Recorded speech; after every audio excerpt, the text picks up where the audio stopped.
자, 오늘 함께 살펴볼 말씀 보겠습니다. 오늘 우리에게 주신 말씀은 이사야서 25장 1절에서 8절 말씀인데요. 우리가 함께 공동체 성경 읽기로 이사야서 25장을 함께 보도록 하겠습니다. 우리 영상 준비되면 바로 틀어주시면 되겠습니다. 자, 오늘 말씀 가운데 이 이사야의 말씀을 통해서 다시 세움 네 번째 시간 위로라는 제목으로 하나님의 말씀을 함께 나누겠습니다. 여러분은 어떨 때 큰 위로함을 받습니까? 저는 마음이 심란하고 어려울 때 하나님께서는 저에게 찬양을 통해서 노래를 통해서 굉장히 저에게 큰 위로를 주셨습니다. 찬양과 가요에 상관없이 마음이 어려울 때 하나님의 음성이 이 노래 가사와 그 마음을 위로하시는 것들을 통하여서 제게 위로를 주셨는데, 몇 년 전 들었던 노래 중에 가장 큰 위로가 되었던 노래는 이하이의 한숨이란 노래입니다. 네, 한숨이란 노래 혹시 들어본 적 있어요? 한번 손 한번 들으세요. 이 노래가 무슨 노래인지 모르겠다. 우리 학생 중에. 근데 후렴구 딱 부르면 한 번쯤은 들어봤을 거예요. 제가 한번 불러볼게요. 누군가의 한숨, 그 무거운 숨을 내가 어떻게 헤아릴 수가 있을까요? 당신의 한숨, 그 한숨 이해할 순 없겠지만 괜찮아요. 내가 안아줄게요. 들어본 적 있어요? 느낌이 다르죠? 찬양만 부르던 제 모습과 가요를 부르던 제 모습에 약간 조금 느낌이 많이 다를 텐데, 저는 이 가사에 담긴 노랫말이 제게 큰 위로가 되었던 거는 사실 이하이가 부른 한숨의 그 노래가 아니었습니다. 제가 영상을 보고 노래를 들으면서 굉장히 큰 위로가 되었던 거는 이 이하이가 부른 한숨이 아니라 복면가왕에 나와서 불렀던 이 소양의 한숨이라는 것을 통해서 제게 가장 큰 위로가 되었습니다. 아무래도 이 이하이가 가진 목소리의 힘과 그 연륜이 제게 닿지 않아서 그런진 몰라도 커버했던 가수 중 그 소양이 이야기했던 이 한숨이 저에게는 굉장히 큰 위로가 되었습니다. 당시 상황이 저에게 있어서 굉장히 어렵고 힘든 상황이 아니었습니다. 그래서 이 노래가 저에게 위로가 되었을지는 잘 모르겠지만은 당시에 이 노래를 들으면서 굉장히 큰 위로가 됐던 것은, 이 소리가, 이 가사의 말이 하나님께서 내게 주시는 위로구나. 내가 힘들 때 이 노래를 들으면서 위안을 삼은 게 아니라 우연히 들은 이 노래를 통하여서 하나님은 내게 사랑을 주시고 위로를 주시겠구나라는 생각이 들어서 굉장히 큰 위로가 되었습니다. 이런 위로의 노래를 듣다 보면 어느 순간 처음 느꼈던 그 감정과 좋은 기억들은 아주 잠시일 뿐입니다. 금방 사라지고 이 사람이 줄 수 있는 위로와 그것이 한계가 있다라는 것입니다. 예를 들어 보겠습니다. 제가 이 노래가 제게 위로가 되었다고 해서 힘들 때마다 이 노래를 찾아 듣게 되었습니다. 계속해서 반복해서 듣는데 이 노래가 매 그 순간마다 제게 위로함을 줄 수가 있을까요? 일시적인 것뿐입니다. 이것이 반복되면 어느 순간 이것은 제게 위로가 되지 않습니다. 우리 해금이가 오랜만에 이렇게 나와서 예배를 드리는데, 해금이가 초콜릿을 굉장히 좋아한다고 집사님께서 얘기를 해주셨어요. 그래서 해금이를 위로하려면 초콜릿을 선물로 주면 되는데 매번 줄 때마다 초콜릿을 준다고 생각을 해봐요. 근데 그것이 일상이 되고 정말 내가 필요로 할 때 줘야지 은혜지, 나중에는 초콜릿이 엄청 많은데 또 초콜릿을 줘? 그러면 이것은 쓰레기가 돼버리는 거죠. 더 이상 나에게 위로함을 주는 물건이 아니기 때문에 그렇죠. 그래서 우리가 이 위로라는 것을 곰곰이 생각해 보았을 때 진짜 우리에게 위로되시는 분이 누구신지를 말씀 안에서 나타나고 있습니다. 그 누군가의 한숨을 하나님께서 들으시고 이사야를 통하여서, 이사야의 노래를 통하여서 하나님을 위로하고 계십니다. 우리 한번 말씀을 볼까요?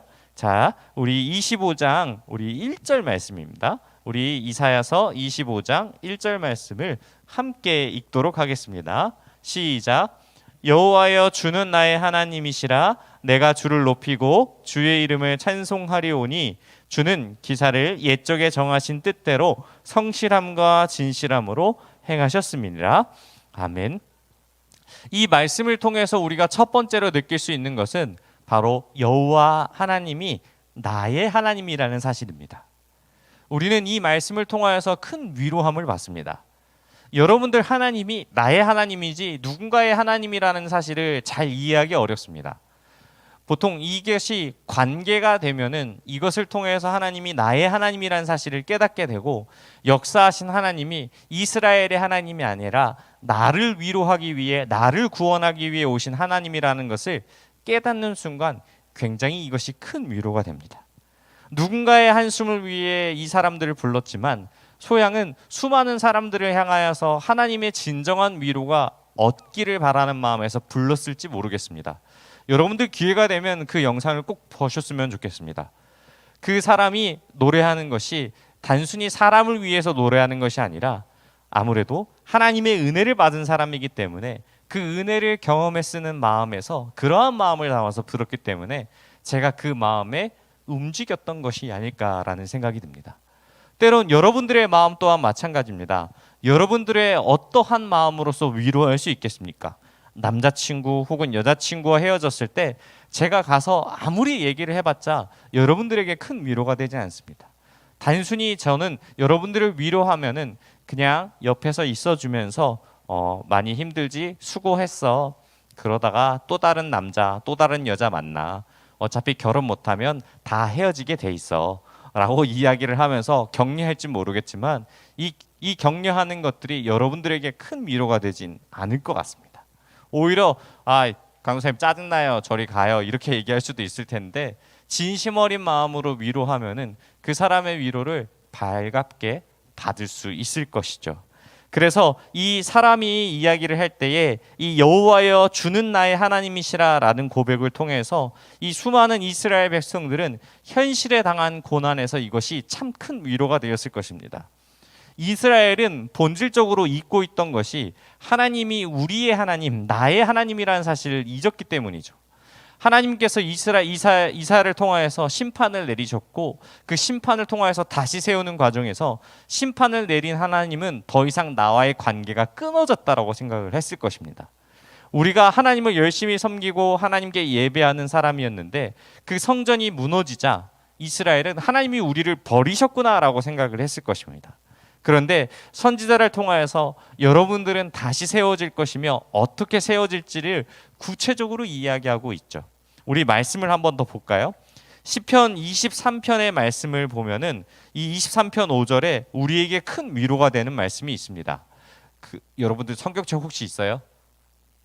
우리 갖고 온 친구가 있다면은 지금 시편 25편을 한번 찾아봐 주세요. 시편 23편입니다. 23편.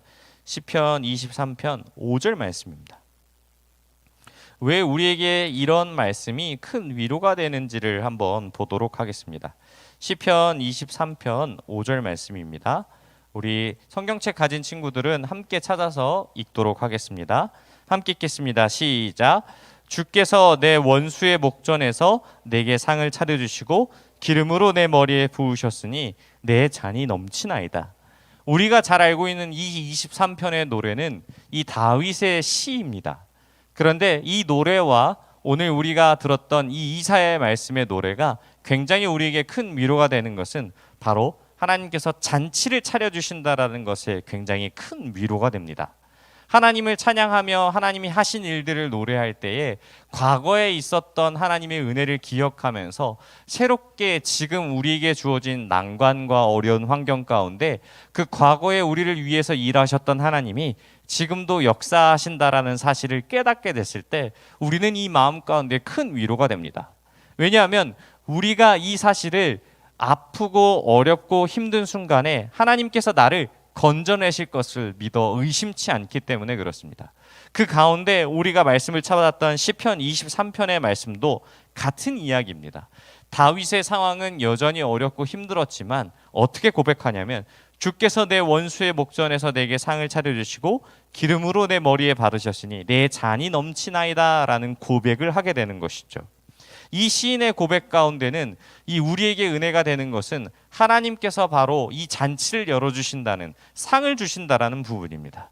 여기서 상을 차려주신다는 것은 우리가 상장이나 어떠한 공로로 인해서 상을 받는 것이 아니라 정말 이 밥상, 이 좋은 하나님의 그 잔치를 차려주시는 것을 의미합니다.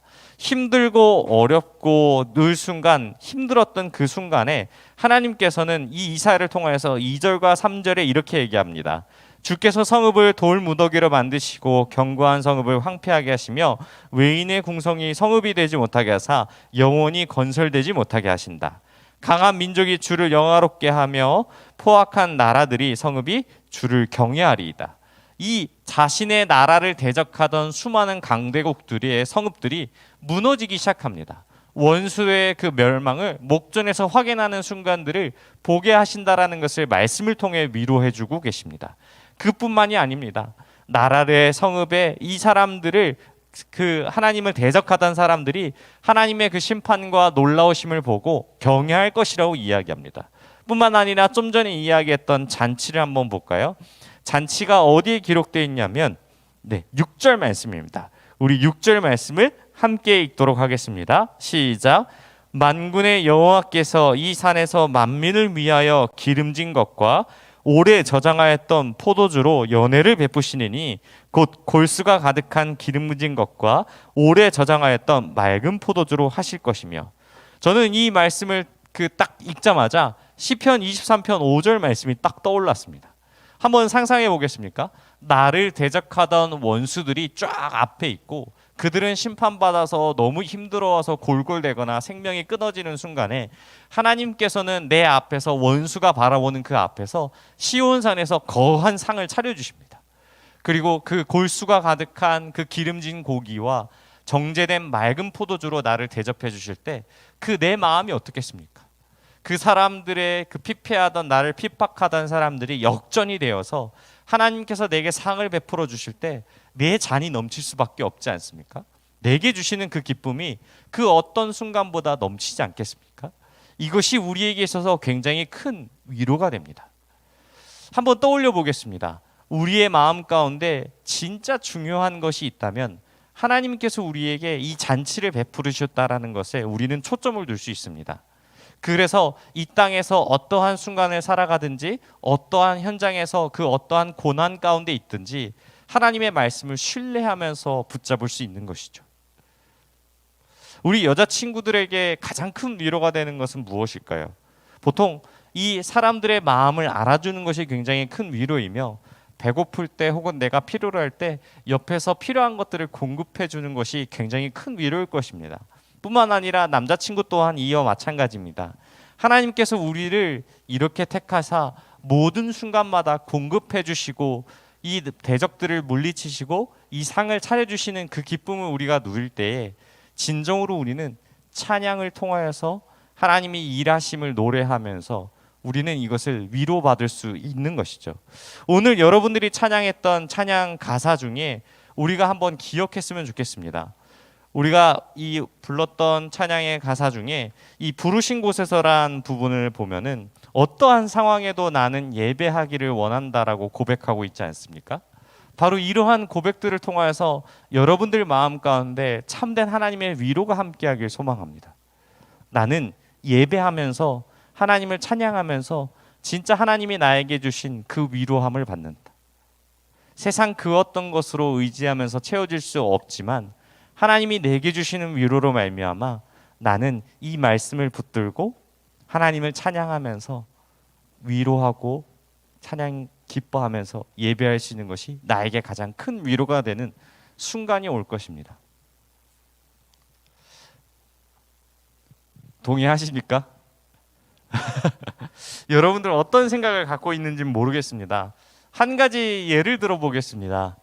저 개인적으로의 삶 가운데 굉장히 어려웠던 순간이 있었습니다. 정말 하나님을 믿고 열심히 따른다고 했는데 그 마음이 무너졌던 순간에 하나님은 저를 회복하셨던 것은 예배의 자리였습니다. 하나님을 찬양하는 자리였고 수많은 사람들이 예배하면서 함께 기뻐하며 찬양하는 자리에 저는 그 불빛이 들어오지 않은 그 2층 한 구석에 가서 정말 누우면서 하나님을 붙잡으시고 말씀을 통하여서 하나님을 찬양함으로 저는 회복되는 것을 느꼈습니다. 그것이 일시적으로 단번에 된 것은 아니었습니다. 무려 2년 동안 매주 예배를 드리면서 하나님을 깊이 만나고 경험하면서 그것이 회복되는 순간이 있었습니다. 특별하게 기억되는 것은 하나님께서 어떠한 집회 가운데 다시 한번 이것을 통했을 때 하나님을 찬양하는 그 소리에 너무나도 마음이 기뻐서 찬양이 시작할 때부터 예배가 끝나는 거의 2시간가량을 울다 나온 적이 있습니다. 하나님은 그 모습을 통해서 진짜 살아계시면서 하나님의 말씀을 통해 나를 위로해 주시는구나 라는 경험이 우리에게 오게 되었습니다. 사랑하는 고등부 여러분, 여러분들이 이제 수련회 홍보 영상을 찍으면서 제가 몇몇 친구들에게 이 영상에 대해서 찍은 의도를 얘기하면서 질문을 던졌습니다. 수련회 때 가장 기대되는 것이 있다면 여러 친구들이 얘기하는 공통점이 있습니다. 기도와 바로 찬양이었습니다. 여러분들 축제 찬양을 통해서 많은 하나님의 기쁨과 그 안에서의 참된 위로를 받길 소망합니다. 여러분들 간절히 기도하는 것만큼, 간절히 하나님께 붙들려서 찬양하는 만큼 그것을 통해서 하나님께서 역사하십니다. 뿐만 아니라 사망을 멸하실 것이며 눈물을 씻기시며 수치를 천하에서 제거하시며 자기 백성을 영원토록 품에서 보호하실 것을 약속하시는 그 주님의 말씀이 지금 우리에게 예수 그리스도를 통하여서 똑같이 정하신 뜻대로 전해지고 있습니다. 사랑하는 고등부 여러분, 하나님의 나라는 어떤 나라입니까? 약자를 세워주고 강한 자를 부끄러게 하는 이것이 하나님의 마음입니다. 뿐만 아니라 우리에게 부어진 바를 깨달을 때에 하나님의 진짜 위로는 세상이 줄 수 없는 평안과 참된 그 죄에서 건져냄을 우리에게 주시는 예수 그리스도를 인하여서 얻게 되는 위로입니다. 어떻게 보면 이상적이고 말도 안 되는 나라라고 생각할지 모르겠지만 이스라엘은 이미 경험하였고 우리도 말씀을 통해 경험하고 있습니다. 우리는 이 하나님이 베푸시는 그 잔치를 통하여서 우리는 다시 한번 높임을 받으실 것입니다. 한숨의 가사처럼 여러분의 한숨을 저는 잘 모릅니다. 헤아릴 수 없고 이해하기 어렵습니다. 하지만 하나님께서 저를 안아주신 것처럼 여러분들에게 마음이 힘들고 어려울 때 찾아주셔서 안아주실 분이 그리스도이라는 사실을 기억하셨으면 좋겠습니다. 누군가의 한숨, 그 무거운 숨을 헤아릴 수 있는 분이 여러분들을 찾아와 안아주실 것이며 친히 눈물을 닦아주시고 수치를 멀리 던져주시고 잔치에 초대하셔서 대적이 보는 앞에서 정말 큰 상을 받으실 것을 보게 되고 경험하게 될 것입니다. 오늘 말씀을 통해서 꼭 기억하실 것이면 이것을 기억해 주십시오. 역전의 날은 반드시 온다는 것, 그리고 하나님이 베풀어 주신 잔치가 있다라는 사실을 기억하시고 하나님을 찬양하는 말씀, 그리스도께서 우리를 위해 사망을 멸하셨다라는 그 사실을 기억하며 머지않아 잔치에 초대되어 맛볼 기쁨을 기대하며 오늘 하루를 감사함으로 주님께 찬양하며 나아가는 저와 여러분이 되시길 바랍니다. 기도하겠습니다. 하나님 아버지 감사합니다. 말씀을 통하여 우리에게 참된 위로를 허락하시니 감사합니다. 세상 그 어떤 것으로도 채울 수 없는 위로가 하나님에게 있음을 고백하게 하여 주옵시고 말씀을 통하여 그 성실함과 진실함으로 행하셨음을 기억하게 하시고 늘 하나님을 바라보며 나아가는 우리들 되게 해달라고 우리 주여 한번 부르시고 통성으로 함께 기도하겠습니다. 주여